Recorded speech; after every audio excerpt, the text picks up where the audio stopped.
And now once more Esther came before the king, falling down at his feet and begging him with tears to stop Haman's plot against the Jews. And again the king held out the golden scepter to Esther. So she arose and stood before him and said, "If it please your majesty, and if you love me, send out a decree reversing Haman's order to destroy the Jews throughout the king's provinces. For how can I endure it, to see my people butchered and destroyed?" Then King Ahasuerus said to Queen Esther and Mordecai the Jew, "I have given Esther the palace of Haman, and he has been hanged upon the gallows because he tried to destroy you. Now go ahead and send a message to the Jews, telling them whatever you want to in the king's name, and seal it with the king's ring, so that it can never be reversed." Immediately the king's secretaries were called in. It was now the 23rd day of the month of July, and they wrote as Mordecai dictated, a decree to the Jews and to the officials, governors, and princes of all the provinces from India to Ethiopia, 127 in all. The decree was translated into the languages and dialects of all the people of the kingdom. Mordecai wrote in the name of King Ahasuerus, and sealed the message with the king's ring, and sent the letters by swift carriers, riders on camels, mules, and young dromedaries used in the king's service. This decree gave the Jews everywhere permission to unite in defense of their lives and their families, to destroy all the forces opposed to them, and to take their property. The day chosen for this throughout all the provinces of King Ahasuerus was the 28th day of February. It further stated that a copy of this decree, which must be recognized everywhere as law, must be broadcast to all the people, so that the Jews would be ready and prepared to overcome their enemies. So the mail went out swiftly, carried by the king's couriers and speeded by the king's commandment. The same decree was also issued at Shushan Palace. Then Mordecai put on the royal robes of blue and white, and the great crown of gold, with an outer cloak of fine linen and purple, and went out from the presence of the king through the city streets filled with shouting people. And the Jews had joy and gladness, and were honored everywhere. And in every city and province, as the king's decree arrived, the Jews were filled with joy, and had a great celebration, and declared a holiday. And many of the people of the land pretended to be Jews, for they feared what the Jews might do to them. Chapter 9. So, on the 28th day of February, the day the two decrees of the king were to be put into effect, the day the Jews' enemies had hoped to vanquish them, though it turned out quite to the contrary, the Jews gathered in their cities throughout all the king's provinces to defend themselves against any who might try to harm them. But no one tried, for they were greatly feared. And all the rulers of the provinces, the governors, officials, and aides, helped the Jews for fear of Mordecai. For Mordecai was a mighty name in the king's palace, and his fame was known throughout all the provinces, for he had become more and more powerful. But the Jews went ahead on that appointed day and slaughtered their enemies. They even killed 500 men in Shushan. They also killed the 10 sons of Haman, son of Hammedatha, the Jews' enemy, Parshandatha, Dalphon, Aspatha, Poratha, Adaliah, Aridatha, Parmashta, Arisai, Aridai, and Beezatha. But they did not try to take Haman's property. Late that evening, when the king was informed of the number of those slain in Shushan, he called for Queen Esther. "The Jews have killed 500 men in Shushan alone, and also Haman's 10 sons. If they have done that here, I wonder what has happened in the rest of the provinces. But now, what more do you want? It will be granted to you. Tell me, and I will do it." "If it please your majesty, let the Jews who are here at Shushan do again tomorrow as they have done today, and let Haman's 10 sons be hanged upon the gallows." So the king agreed, and a decree was announced at Shushan, and they hung up the bodies of Haman's 10 sons. Then the Jews at Shushan gathered together the next day also, and killed 300 more men, though again they took no property. Meanwhile, the other Jews throughout the king's provinces had gathered together and stood for their lives, and destroyed all their enemies, killing 75,000 of those who hated them, but they did not take their goods. Throughout the provinces this was done on the 28th day of February, and the next day they rested, celebrating their victory with feasting and gladness. But the Jews at Shushan went on killing their enemies the second day also, and rested the next day with feasting and gladness. And so it is that the Jews in the unwalled villages throughout Israel to this day have an annual celebration on the second day, when they rejoice and send gifts to each other. Mordecai wrote a history of all these events, and sent letters to the Jews near and far, throughout all the king's provinces, encouraging them to declare an annual holiday on the last days of the month, to celebrate with feasting, gladness, and the giving of gifts this historic day when the Jews were saved from their enemies, when their sorrow was turned to gladness, and their mourning into happiness. So the Jews adopted Mordecai's suggestion and began this annual custom, as a reminder of the time when Haman, son of Hammedatha the Agagite, the enemy of all the Jews, had plotted to destroy them at the time determined by a throw of the dice, and to remind them that when the matter came before the king, he issued a decree causing Haman's plot to boomerang, and he and his sons were hanged on the gallows. That is why this celebration is called Purim, because the word for throwing dice in Persian is Pur. All the Jews throughout the realm agreed to inaugurate this tradition and to pass it on to their descendants and to all who became Jews. They declared they would never fail to celebrate these 2 days at the appointed time each year.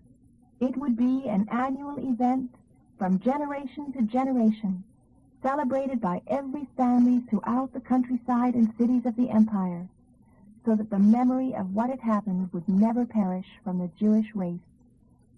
Meanwhile, Queen Esther, daughter of Abihail and later adopted by Mordecai the Jew, had written a letter throwing her full support behind Mordecai's letter inaugurating his annual feast of Purim. In addition, letters were sent to all the Jews throughout the 127 provinces of the kingdom of Ahasuerus with messages of goodwill and encouragement to confirm these 2 days annually as the Feast of Purim, decreed by both Mordecai the Jew and by Queen Esther. Indeed, the Jews themselves had decided upon this tradition as a remembrance of the time of their national fasting and prayer. So the commandment of Esther confirmed these dates, and it was recorded as law. Chapter 10.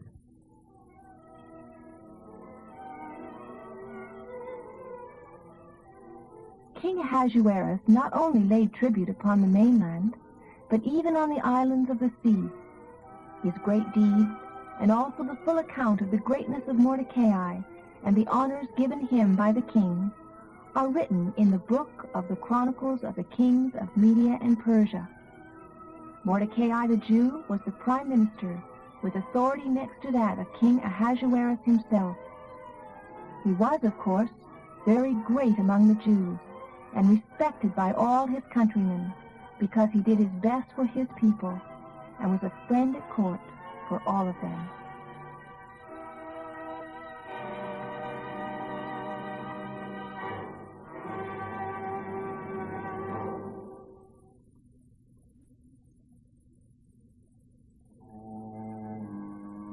Job, Chapter 1.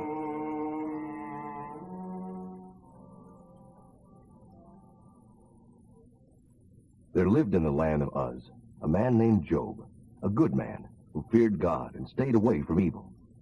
He had a large family of 7 sons and 3 daughters, and was immensely wealthy, for he owned 7,000 sheep, 3,000 camels, 500 teams of oxen, 500 female donkeys, and employed many servants.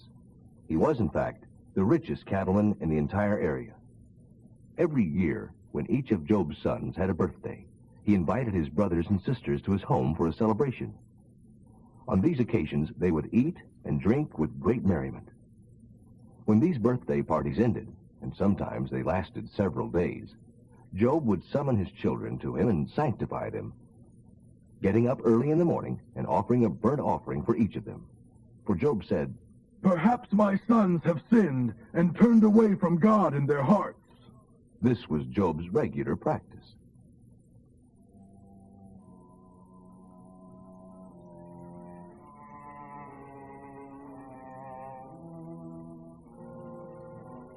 One day, as the angels came to present themselves before the Lord, Satan, the accuser, came with them. Where have you come from? The Lord asked Satan. And Satan replied, "From patrolling the earth." Have you noticed my servant Job? He is the finest man in all the earth, a good man who fears God and will have nothing to do with evil. Why shouldn't he, when you pay him so well? You have always protected him and his home and his property from all harm. You have prospered everything he does. Look how rich he is. No wonder he worships you. But just take away his wealth, and you will see him curse you to your face. You may do anything you like with his wealth, but don't harm him physically. So Satan went away, and sure enough, not long afterwards, when Job's sons and daughters were dining at the oldest brother's house, tragedy struck. A messenger rushed to Job's home with this news. Your oxen were plowing, with the donkeys feeding beside them, when the Sabaeans raided us, drove away the animals, and killed all the farmhands except me. I am the only one left. While this messenger was still speaking, another arrived with more bad news. The fire of God has fallen from heaven and burned up your sheep and all the herdsmen, and I alone have escaped to tell you. Before this man finished, still another messenger rushed in. 3 bands of Chaldeans have driven off your camels and killed your servants, and I alone have escaped to tell you. As he was still speaking, another arrived to say, Your sons and daughters were feasting in their oldest brother's home, when suddenly a mighty wind swept in from the desert and engulfed the house so that the roof fell in on them, and all are dead. And I alone escaped to tell you. Then Job stood up and tore his robe in grief, and fell down upon the ground before God. I came naked from my mother's womb, and I shall have nothing when I die. The Lord gave me everything I had, and they were his to take away. Blessed be the name of the Lord. In all of this, Job did not sin or revile God. Chapter 2.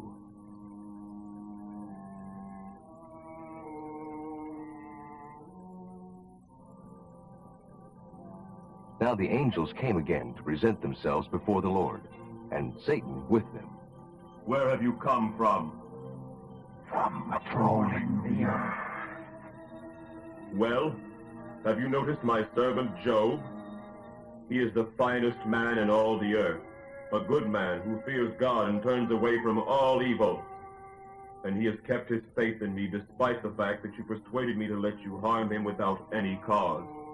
Skin for skin. A man will give anything to save his life. Touch his body with sickness, and he will curse you to your face.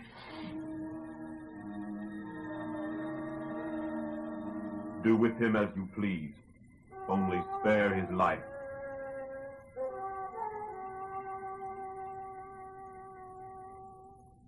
So Satan went out from the presence of the Lord, and struck Job with a terrible case of boils from head to foot. Then Job took a broken piece of pottery to scrape himself, and sat among the ashes. His wife said to him, Are you still trying to be godly when God has done all this to you? Curse him and die. You talk like some heathen woman. What? Shall we receive only pleasant things from the hand of God, and never anything unpleasant? So in all this, Job said nothing wrong. When 3 of Job's friends heard of all the tragedy that had befallen him, they got in touch with each other and traveled from their homes to comfort and console him. Their names were Eliphaz, the Temanite, Bildad, the Shuhite, and Zophar, the Naamathite. Job was so changed that they could scarcely recognize him. Wailing loudly in despair, they tore their robes and threw dust into the air and put earth on their heads to demonstrate their sorrow. Then they sat upon the ground with him silently for 7 days and nights, no one speaking a word, for they saw that his suffering was too great for words. Chapter 3. At last Job spoke, and cursed the day of his birth. Let the day of my birth be cursed, and the night when I was conceived. Let that day be forever forgotten. Let it be lost even to God, shrouded in eternal darkness. Yes, let the darkness claim it for its own, and may a black cloud overshadow it. May it be blotted off the calendar, never again to be counted among the days of the month of that year. Let that night be bleak and joyless. Let those who are experts at cursing curse it. Let the stars of the night disappear. Let it long for light, but never see it, never see the morning light. Curse it for its failure to shut my mother's womb, for letting me be born to come to all this trouble. Why didn't I die at birth? Why did the midwife let me live? Why did she nurse me at her breast? For if only I had died at birth, then I would be quiet now, asleep and at rest, along with prime ministers and kings with all their pomp, and wealthy princes whose castles are full of rich treasures. Oh, to have been stillborn, to have never breathed or seen the light, for there in death the wicked cease from troubling, and there the weary are at rest. There even prisoners are at ease, with no brutal jailer to curse them. Both rich and poor alike are there, and the slave is free at last from his master. Oh, why should light and life be given to those in misery and bitterness, who long for death, and it won't come, who search for death as others search for food or money? What blessed relief when at last they die. Why is a man allowed to be born if God is only going to give him a hopeless life of uselessness and frustration? I cannot eat, for sighing my groans pour out like water. What I always feared has happened to me. I was not fat and lazy, yet trouble struck me down. Chapter 4. A reply to Job from Eliphaz the Temanite. Will you let me say a word? Or who could keep from speaking out? In the past you have told many a troubled soul to trust in God, and have encouraged those who are weak or falling, or lie crushed upon the ground, or are tempted to despair. But now, when trouble strikes, you faint and are broken. At such a time as this, should not trust in God still be your confidence? Shouldn't you believe that God will care for those who are good? Stop and think. Have you ever known a truly good and innocent person who was punished? Experience teaches that it is those who sow sin and trouble who harvest the same. They die beneath the hand of God. Though they are fierce as young lions, they shall all be broken and destroyed. Like aged, helpless lions they shall starve, and all their children shall be scattered. This truth was given me in secret, as though whispered in my ear. It came in a nighttime vision as others slept. Suddenly fear gripped me. I trembled and shook with terror as a spirit passed before my face. My hair stood up on end. I felt the spirit's presence, but couldn't see it standing there. Then out of the dreadful silence came this voice. Is mere man more just than God, more pure than his Creator? If God cannot trust his own messengers, for even angels make mistakes, how much less men made of dust, who are crushed to death as easily as moths? They are alive in the morning, but by evening they are dead, gone forever with hardly a thought from anyone. Their candle of life is snuffed out. They die, and no one cares. Chapter 5. They cry for help, but no one listens. They turn to their gods, but none gives them aid. They die in helpless frustration, overcome by their own anger. Those who turn from God may be successful for the moment, but then comes sudden disaster. Their children are cheated with no one to defend them.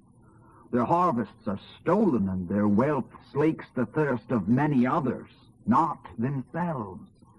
Misery comes upon them to punish them for sowing seeds of sin. Mankind heads for sin and misery as predictably as flames shoot upwards from a fire. My advice to you is this: go to God and confess your sins to him. For he does wonderful miracles, marvels without number. He sends the rain upon the earth to water the fields, and gives prosperity to the poor and humble, and takes sufferers to safety. He frustrates the plans of crafty men.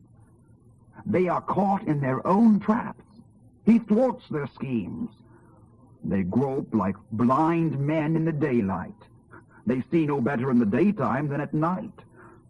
God saves the fatherless and the poor from the grasp of these oppressors. And so at last the poor have hope, and the fangs of the wicked are broken. How enviable the man whom God corrects. Oh, do not despise the chastening of the Lord when you sin.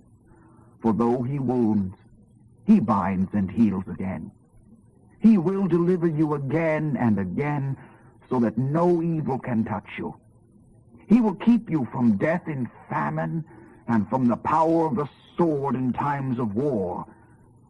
You will be safe from slander. No need to fear the future. You shall laugh at war and famine. Wild animals will leave you alone. Dangerous animals will be at peace with you. You need not worry about your home while you are gone. Nothing shall be stolen from your barns. Your sons shall become important men. Your descendants shall be as numerous as grass. You shall live a long, good life, like standing grain. You'll not be harvested until it's time. I have found from experience that all of this is true. For your own good, listen to my counsel. Chapter 6. Job's reply. Oh, that my sadness and troubles were weighed, for they are heavier than the sand of 1,000 seashores. That is why I spoke so rashly, for the Lord has struck me down with his arrows. He has sent his poisoned arrows deep within my heart. All God's terrors are arrayed against me. When wild donkeys bray, it is because their grass is gone. Oxen do not low when they have food. A man complains when there is no salt in his food. And how tasteless is the uncooked white of an egg. My appetite is gone when I look at it. I gag at the thought of eating it. Oh, that God would grant the thing I long for most, to die beneath his hand and be freed from his painful grip. This at least gives me comfort despite all the pain, that I have not denied the words of the Holy God. Oh, why does my strength sustain me? How can I be patient till I die? Am I unfeeling like stone? Is my flesh made of brass? For I am utterly helpless without any hope. One should be kind to a fainting friend, but you have accused me without the slightest fear of God. My brother, you have proved as unreliable as a brook. It floods when there is ice and snow, but in hot weather disappears. The caravans turn aside to be refreshed, but there is nothing there to drink, and so they perish. When caravans from Tema and from Sheba stop for water there, their hopes are dashed, and so my hopes in you are dashed. You turn away from me in terror and refuse to help. But why? Have I ever asked you for one slightest thing? Have I begged you for a present? Have I ever asked your help? All I want is a reasonable answer. Then I will keep quiet. Tell me, what have I done wrong? It is wonderful to speak the truth, but your criticisms are not based on fact. Are you going to condemn me just because I impulsively cried out in desperation? That would be like injuring a helpless orphan or selling a friend. Look at me. Would I lie to your face? Stop assuming my guilt, for I am righteous. Don't be so unjust. Don't I know the difference between right and wrong? Would I not admit it if I had sinned? Chapter 7. How mankind must struggle. A man's life is long and hard, like that of a slave. How he longs for the day to end. How he grinds on to the end of the week and his wages. And so to me also have been allotted months of frustration, these long and weary nights. When I go to bed, I think, oh, that it were morning, and then I toss till dawn. My skin is filled with worms and blackness. My flesh breaks open full of pus. My life flies by, day after hopeless day. My life is but a breath, and nothing good is left. You see me now, but not for long. Soon you'll look upon me dead. As a cloud disperses and vanishes, so those who die shall go away forever. Gone forever from their family and their home, never to be seen again. Ah, let me express my anguish. Let me be free to speak out of the bitterness of my soul. Oh God, am I some monster that you never let me alone? Even when I try to forget my misery in sleep, you terrify with nightmares. I would rather die of strangulation than go on and on like this. I hate my life.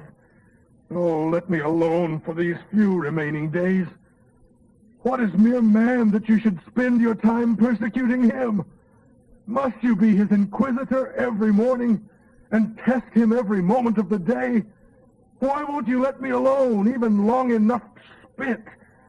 Has my sin harmed you, O God, watcher of mankind?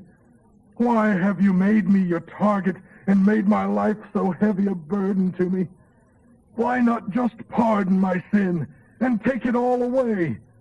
For all so soon I'll lie down in the dust and die, and when you look for me, I shall be gone. Chapter 8. Bildad the Shuhite replies to Job. How long will you go on like this, Job? Blowing words around like wind. Does God twist justice? If your children sinned against him, and he punished them, and you begged Almighty God for them, if you were pure and good, he would hear your prayer and answer you and bless you with a happy home. And though you started with little, you would end with much. Read the history books and see. For we were born but yesterday and know so little. Our days here on earth are as transient as shadows. But the wisdom of the past will teach you. The experience of others will speak to you, reminding you that those who forget God have no hope. They are like rushes without any mire to grow in, or grass without water to keep it alive. Suddenly it begins to wither even before it is cut. A man without God is trusting in a spider's web. Everything he counts on will collapse. If he counts on his home for security, it won't last.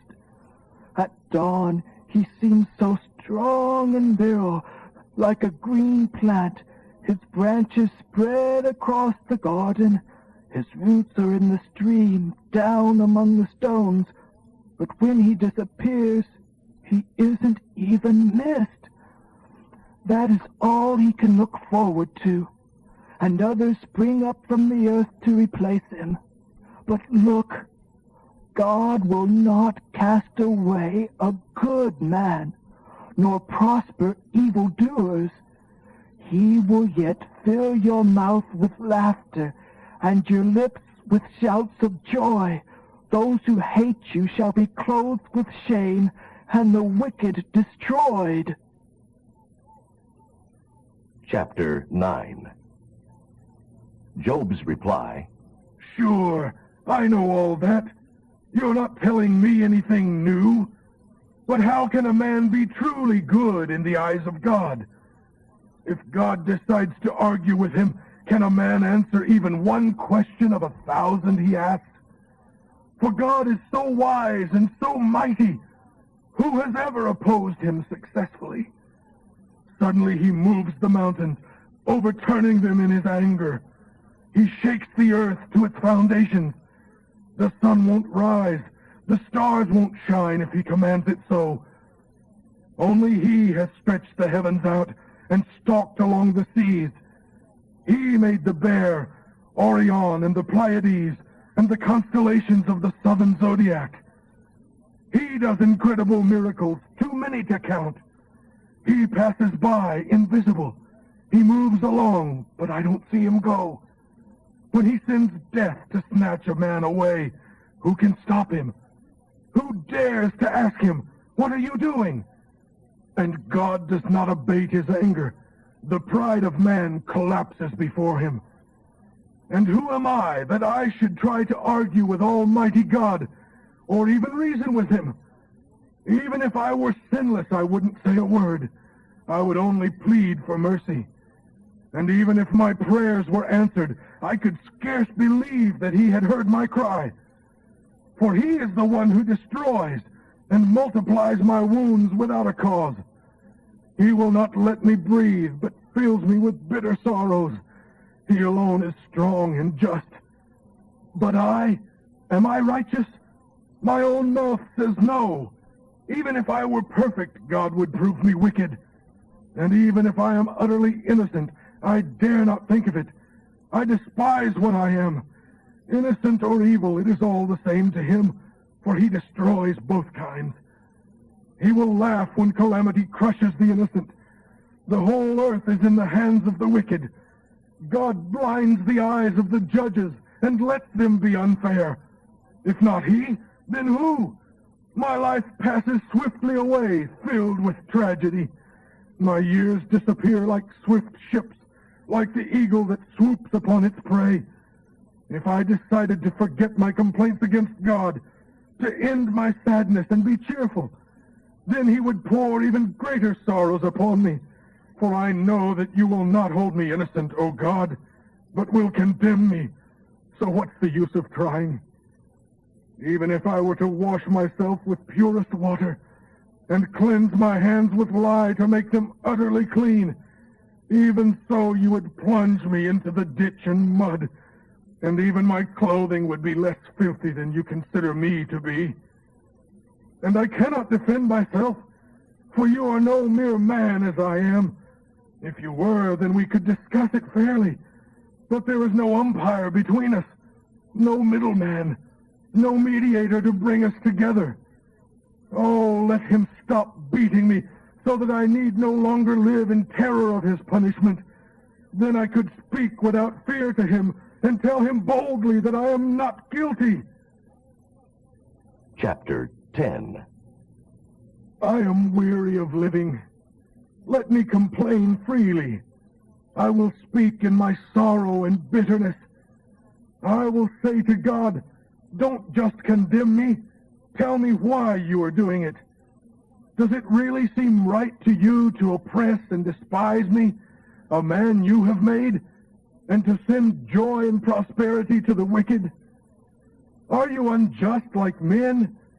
Is your life so short that you must hound me for sins you know full well I've not committed?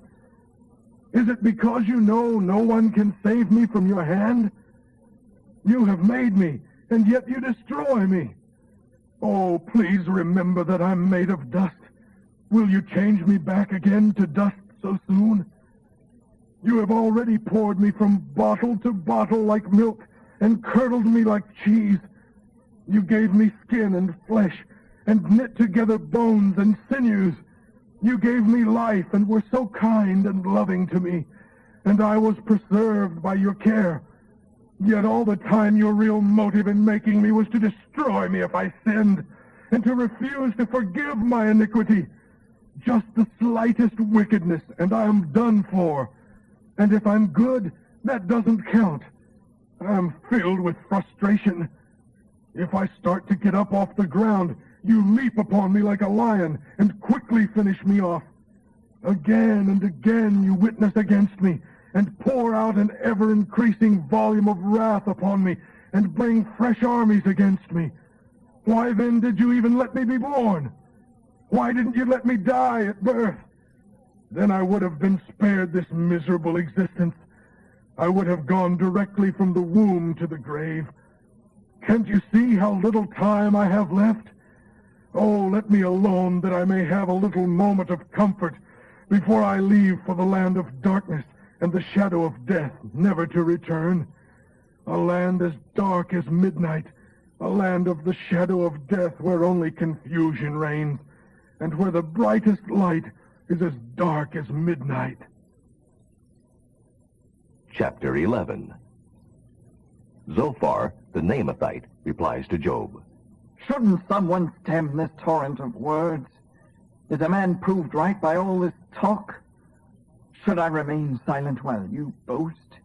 When you mock God, shouldn't someone make you ashamed? You claim you are pure in the eyes of God.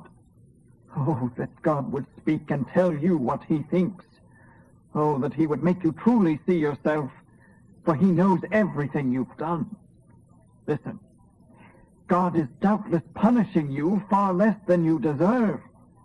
Do you know the mind and purposes of God? Will long searching make them known to you? Are you qualified to judge the Almighty? He is as faultless as heaven is high. But who are you? His mind is fathomless. What can you know in comparison? His spirit is broader than the earth and wider than the sea. If he rushes in and makes an arrest and calls the court to order, who is going to stop him? For he knows perfectly all the faults and sins of mankind. He sees all sin without searching. Mere man is as likely to be wise as a wild donkey's colt is likely to be born a man. Before you turn to God and stretch out your hands to him, get rid of your sins and leave all iniquity behind you. Only then, without the spots of sin to defile you, can you walk steadily forward to God without fear. Only then can you forget your misery.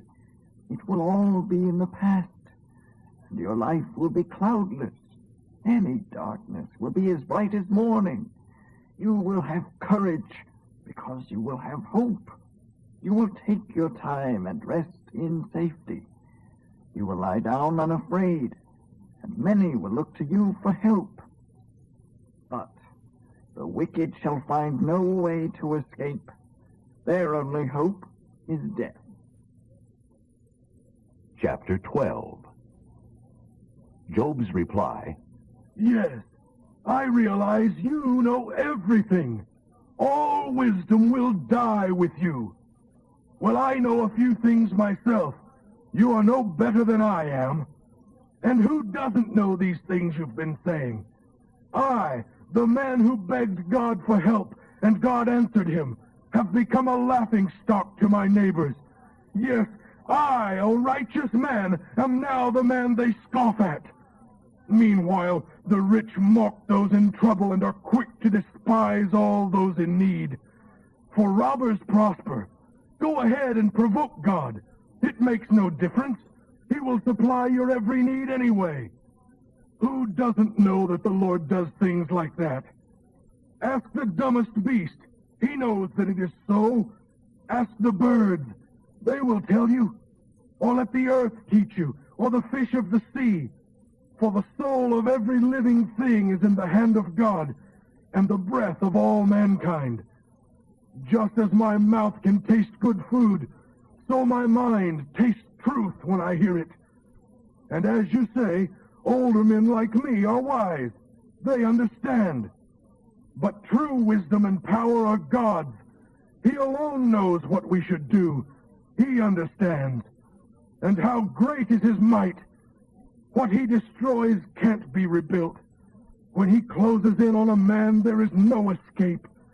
He withholds the rain, and the earth becomes a desert. He sends the storms and floods the ground.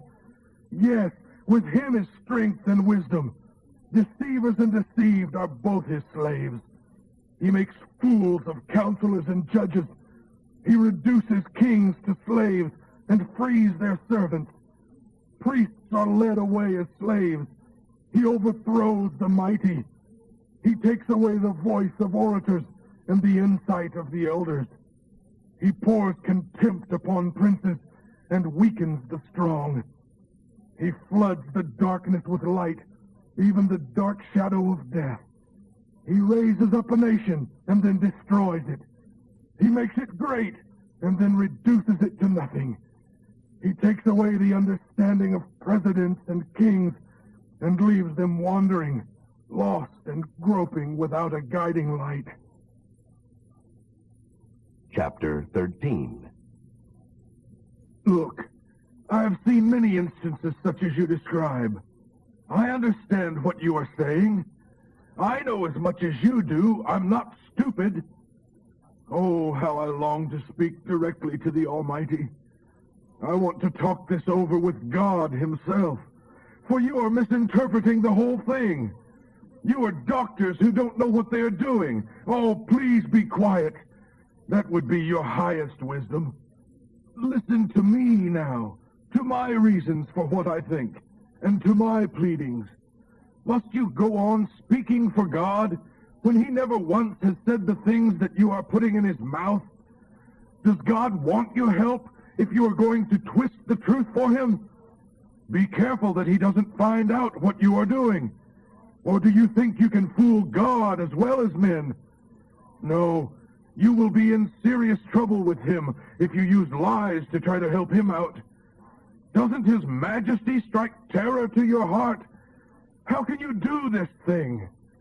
These tremendous statements you have made have about as much value as ashes. Your defense of God is as fragile as a clay vase.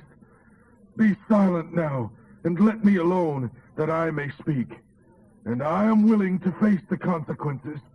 Yes, I will take my life in my hand and say what I really think. God may kill me for saying this. In fact, I expect him to. Nevertheless, I am going to argue my case with him. This at least will be in my favor, that I am not godless, to be rejected instantly from his presence. Listen closely to what I am about to say. Hear me out. This is my case. I know that I am righteous. Who can argue with me over this? If you could prove me wrong, I would stop defending myself and die. Oh, God, there are two things I beg you not to do to me. Only then will I be able to face you. Don't abandon me, and don't terrify me with your awesome presence. Call to me to come, how quickly I will answer. Or let me speak to you, and you reply. Tell me, what have I done wrong? Help me. Point out my sin to me. Why do you turn away from me? Why hand me over to my enemy? Would you blame a leaf that is blown about by the wind? Will you chase dry, useless straws? You write bitter things against me and bring up all the follies of my youth. You send me to prison and shut me in on every side. I am like a fallen, rotten tree, like a moth-eaten coat. Chapter 14. How frail is man, how few his days, how full of trouble. He blossoms for a moment like a flower and withers. As the shadow of a passing cloud, he quickly disappears. Must you be so harsh with frail men and demand an accounting from them? How can you demand purity in one born impure? You have set mankind so brief a span of life. Months is all you give him. Not one bit longer may he live.